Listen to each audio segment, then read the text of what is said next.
धरती पर कृष्ण जन्माष्टमी की धूम मची हुई थी। हर ओर उत्सव का माहौल था।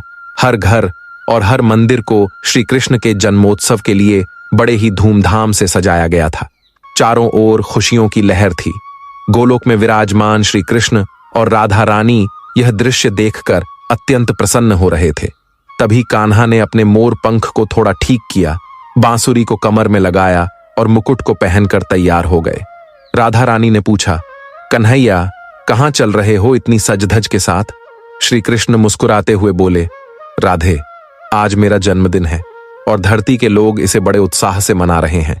मन में विचार आया है कि क्यों ना आज अपने भक्तों की परीक्षा ली जाए। श्री कृष्ण ने कहा, इसलिए तो मैं धरती लोक में भ्रमण के लिए जा रहा हूं। राधा ने मुस्कुराते हुए कहा, अच्छा, फिर तो मैं भी तुम्हारे साथ चलूंगी। तुम्हारे बिना तो मैं अधूरी हूं। श्री कृष्ण ने कहा, राधे, भला तुम्हारे बिना मैं कैसे जा सकता हूं? चलो, अब तुम भी तैयार हो जाओ। कृष्ण ने अपनी बांसुरी को हाथ में लेते हुए कहा, राधे, तुम्हें तो झांत है कि जन्माष्टमी के दिन भक्त मुझे छोटे बालक के रूप में पूजते हैं, इसलिए हम भी बालक रूप में धरती पर जाएंगे। राधा ने कहा, यह विचार तो उत्तम है, चलो हम दोनों बालक रूप में चलेंगे। जैसे ही राधा और कृष्ण धरती लोक जाने के लिए तैयार होने लगे, तभी श्री कृष्ण के सारे सखा वहां आ पहुंचे।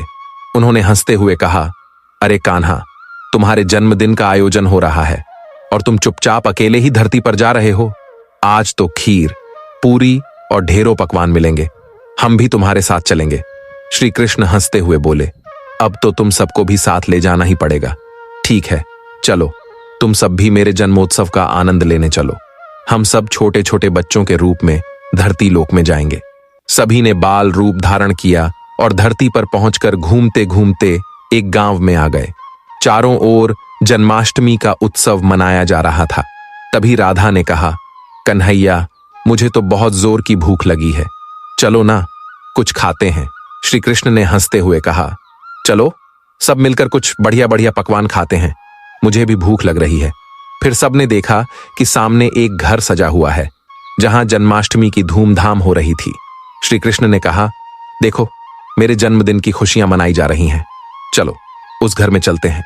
जैसे ही वे उस घर के पास पहुंचे, एक स्त्री ने देखा और चौंकते हुए कहा, अरे अरे, ये तुम सब कहां से चले आ रहे हो? बाहर निकलो, जाने कहां कहां से ये बच्चे आ जाते हैं। राधा और कृष्णा एक घर के सामने पहुंचे जहां एक महिला भगवान कृष्ण के भोग की तैयारी कर रही थी। उसने बच्चों को देखते हुए कहा, मैं भगवान कृष्णा के भोग की तैयारी कर रही हूं, तुम लोग यहां क्यों आए हो? श्री कृष्ण के साथ खड़े बच्चों ने कहा, हमें बहुत जोरों की भूख लगी है, कुछ खाने को दे दो। महिला ने थोड़ी हैरानी से कहा, यहां तो पूरी और सब्जी का भोग भगवान के लिए बन रहा है, अब हम क्या करें? बालक कृष्ण मुस्कुराते हुए बोले, हमें सच में बहुत भूख लगी है। सुदामा ने चुपचाप कहा, यह कैसी बात है? ये सब तुम्हारा ही जन्मदिन मना रहे हैं और तुम्हें ही खाने को कुछ नहीं दे रहे। कृष्ण ने धीरे से कहा, अरे सुदामा, इन्हें थोड़ी ही पता है कि मैं असली कृष्ण हूं, ये तो हमें साधारण बच्चे समझ रहे हैं। कोई बात नहीं सुदामा, कहीं ना कहीं कोई तो होगा जो हमें इस रूप में भोग देगा। चलो और भी गांव देखते हैं। राधा, श्री कृष्ण और उनके सभी बालक बालिका रूपी सखा आगे बढ़े और दूसरे घरों में भी पहुंचे, लेकिन वहां भी आरती और पूजन चल रहे थे और उन्हें खाने को कुछ नहीं मिला। श्री कृष्ण और उनके सखा चलते चलते थक गए थे। सभी ने मानव शरीर धारण किया था, इसलिए भूख भी लग रही थी। कृष्णा ने कहा, जब शरीर धारण किया है तो इतनी भूख सहन करनी ही होगी। चलो बस एक आखिरी द्वार खटखटाते हैं, अगर यहां भी कुछ नहीं मिला तो हम वापस गोलोक लौट जाएंगे। थोड़ी देर बाद वे एक और घर के पास पहुंचे और दरवाजा खटखटाया। एक वृद्धा ने दरवाजा खोला और थोड़ी थकी हुई आवाज में कहा, अरे, बड़ी मुश्किल से मेरा नंबर आया है प्रसाद लेने का, बस थोड़ा सा ही प्रसाद मिला है, लो यह खाओ। वैसे भी खीर खाए हुए कितना समय हो गया है। श्री कृष्ण ने मुस्कुराते हुए कहा, हमारी किस्मत तो ऐसी है कि रोज रोज खीर और पकवान खाने को नहीं मिलते, चलो थोड़ा प्रसाद ही ले लेते हैं। वृद्धा ने बालक रूपी श्री कृष्ण के सिर पर हाथ फेरते हुए कहा, तू भी ले ले थोड़ा प्रसाद, बच्चा है। श्री कृष्ण ने हाथ जोड़कर कहा, मां, हमें बहुत भूख लगी है, कुछ और खाने को दे दो मां। वृद्धा ने भावुक होकर कहा, अरे रे, भूखे हो तुम सब, रुको, मैं अंदर से कुछ और लाती हूं। वृद्धा ने खीर का कटोरा उठाते हुए कहा, ये लो, पहले ही थोड़ी बहुत खीर थी और अब ये बच्चे भी मांगने आ गए, लेकिन चलो जो है उसमें से ही इन्हें देती हूं। दरवाजा बंद करके आती हूं, बेटी सुनीता। सुनीता ने वृद्धा की ओर देखते हुए कहा, मां, आज तो जन्माष्टमी का त्योहार है, भगवान कृष्ण का जन्मदिन। ये बच्चे झांकी में निकले होंगे, हो सकता है इन्हें रास्ते में भूख लग गई हो। मेरे पास थोड़ी सी खीर ही है, लेकिन इन्हें दे देती हूं। किसी भूखे बच्चे को दरवाजे से लौटाना मुझे सही नहीं लगता। राधा ने भावुक होकर कहा, सचमुच कान्हा, मां बच्चों का यह प्रेम अमूल्य है, यही तो संसार की सबसे बड़ी सच्चाई है। कृष्ण ने राधा से कहा, इनके लिए हमें कुछ करना चाहिए। देखो, इन्होंने अपनी सारी खीर हमें दे दी है। वृद्धा के पास खड़े एक बच्चे ने कहा, मां, तुम पागल हो क्या? अपनी सारी खीर इन बच्चों में बांट रही हो? इतनी मुश्किल से तो हमें यह थोड़ा प्रसाद मिला था। दूसरे बच्चे ने भी कहा, अब सुन लो, मैं अपनी खीर में से एक भी निवाला नहीं दूंगा। लेकिन वृद्धा ने बच्चों को ध्यान से देखा और धीरे से कहा, लो बच्चों, ज्यादा तो नहीं, पर थोड़ी थोड़ी खीर है, खा लो। जितनी है बस उतनी ही है। श्री कृष्ण ने हंसते हुए कहा, इतनी सी खीर से तो हमारा चींटी जैसा पेट भी नहीं भरेगा। तभी एक बच्चा अपने पिता से बोला, पिताजी, थोड़ा अपने हिस्से में से भी दे दो ना। आज वैसे भी भगवान कृष्णा का जन्मदिन है, हमने भी तो नहीं खाई है, पर फिर भी हमने इन्हें दे दी। पिता ने हंसते हुए कहा, अब क्या करूं, तुम लोग इतना जोर दे रहे हो तो यह लो, थोड़ी सी अपने हिस्से में से भी दे देता हूं।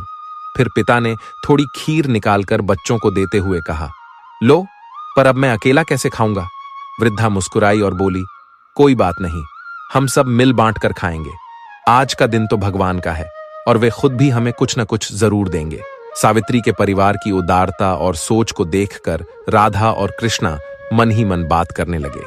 राधा ने चिंतित स्वर में कहा, कान्हा, यह खीर बहुत थोड़ी है, कुछ करो, इन्हें भी तो खीर खाने का मन है। अगर हम सारी खीर खा जाएंगे तो ये लोग क्या खाएंगे? श्री कृष्ण ने मुस्कुराते हुए कहा, चिंता मत करो राधे, इस परिवार के सदस्य भूखे नहीं रहेंगे। हमने यहाँ खीर खाई है और मेरे जन्मदिन के उत्सव पर ये खीर ना खाएं, ऐसा कैसे हो सकता है? तभी सावित्री ने हंसते हुए कहा, मैं तो बड़े मन से खीर बना रही थी और अब सारी इन बच्चों को दे रही हूं, क्या कर सकते हैं?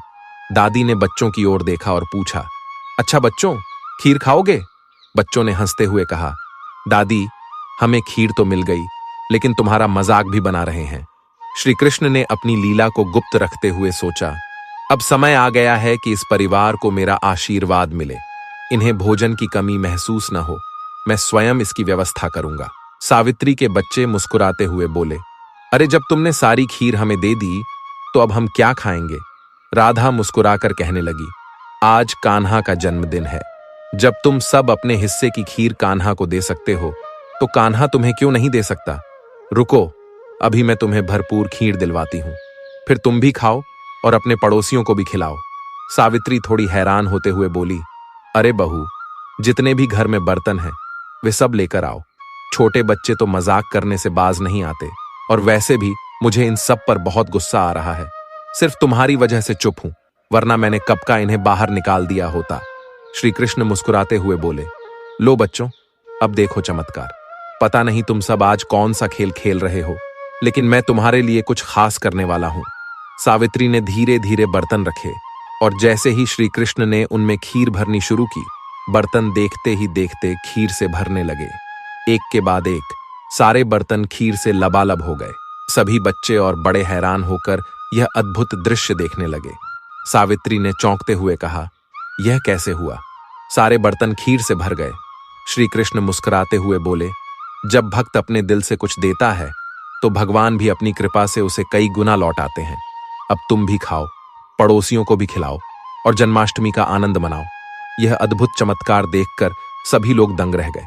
एकाएक सभी ने प्रार्थना की, राधा मैया, कृपया अपना रूप दिखाओ, हमें दर्शन दो। सबकी प्रार्थना सुनकर राधा और श्री कृष्ण ने अपना दिव्य रूप प्रकट किया। उनके साथ सुदामा और सभी सखा भी अपने असली रूप में आ गए। इतना सुंदर दृश्य देखकर सावित्री और उसके परिवार के सभी सदस्यों की आंखों में आंसू आ गए। श्री कृष्ण ने मुस्कुराते हुए कहा, मां, यह सत्य है कि जो भी भक्त भूखे को भोजन कराता है, प्यासे को पानी पिलाता है और खुद भूखा रहकर अपने घर आए जरूरतमंद को अपने हिस्से का निवाला देता है, उसकी सहायता मैं अवश्य करता हूं। उन्होंने आगे कहा, हम तो धरती पर भक्तों की परीक्षा लेने के लिए आए थे, लेकिन यहां आकर तुम सबका प्रेम और भक्ति देखकर मैं स्वयं तृप्त हो गया। तुम्हारे प्रेम से भरी खीर खाकर मेरा हृदय प्रसन्न हो गया है।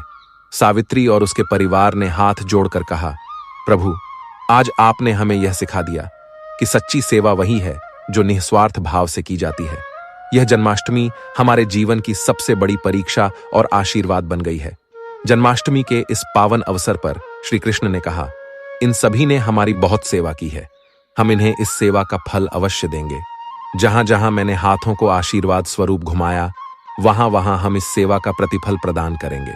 दोस्तों, अगर यह कहानी अच्छी लगी हो तो ऐसी ही नई धार्मिक कहानियों के लिए हमारे चैनल को लाइक और सब्सक्राइब करना ना भूलें और अपने फैमिली और दोस्तों से जरूर शेयर करें। आप सभी का धन्यवाद। जय श्री कृष्ण। राधे राधे।